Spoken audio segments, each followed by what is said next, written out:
Salam, hər vaxtınız xeyir olsun. Bizim bugünkü mövzumuz Azərbaycan Respublikasının geoloji quruluşu ilə bağlı olacaqdır.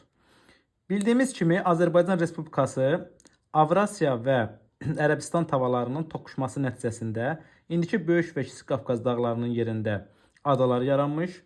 Kaynazoy erasında isə həmin adalar hündürləşməyə və böyük dağlara çevrilməyə başlamışdır. Həmçinin Kaynazoyun sonunda da Azərbaycan ərazisindəki düzənliklərin yanaşması ilə müasir Azərbaycan ərazisi formalaşmışdır. Və bildiyimiz kimi Azərbaycan ərazisi tamamilə geosixinal zonadır. Və bu ərazilər, belə deyək, tamamilə aktiv ərazilərdir. Vulkan və zəlzələ proseslərinin baş vermə ehtimalının olduğu ərazilərdir. Düzdür, bizdə fəaliyyətdə olan vulkanlar olması da Qarabağ vulkanik yaylasında sönmüş vulkanlara biz rast gəlirik. Həmçinin zəlzələlərin olma ehtimalı olan ərazilərdir. Çünki biz tamamilə Alp-Himalay qurşağında yerləşən bir əraziyik.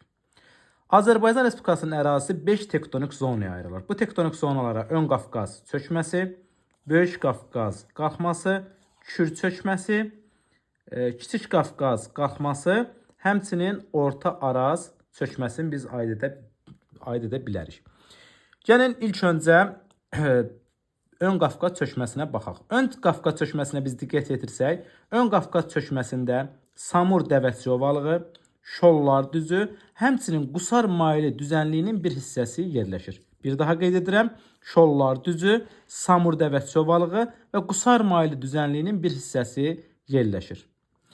Böyük Qafqaz qalxmasına isə Böyük Qafqazda yerləşən Baş Qafqaz silsiləsi, Sudur silsiləsi, Yan silsilə, Qovdağ, Niyaldağ, Ləngəbis silsilələri, həmçinin Abşeronun təpəlikləri və Ələt tirəsi bu zonaya aid olacaqdır.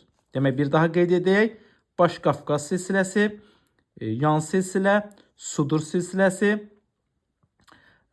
deməli, bu hissədə Qovdağ, Niyaldağ, Dübrar silsiləsi və Abşeronda Ələt tirəsi və Abşeronun təpəlikləri biz bura aid edə bilərik. Digər bir hissə isə Kür çökməsidir. Kür çökməsinə Azərbaycan ərazisində yerləşən əksər düzənliklər aiddir. Yəni biz bura Ceyrançöl, Aznohur, Qanıq Əyri çay zonasını, Şirvan düzünü, Gəncə Qazax düzünü, Xunan düzün, Qarabağ düzün, Hərami, İncə və Geyan düzü, yəni Arazboyu düzənliklər, Mil düzü, Muğan düzü, Cənub-Şərqi Şirvan düzü, Salyan düzü, həmçinin Lənkəran ovalığını aid edə bilərik. Bura, yəni Azərbaycanın əsas böyük düzənlikləri Kür çökməsində yerləşir. Daha sonra biz Kiçik Qafqaz tektonik qalxması haqqında danışsaq, Kiçik Qafqaz tektonik zonasına Kiçik Qafqazın əsas silsilələrindən olan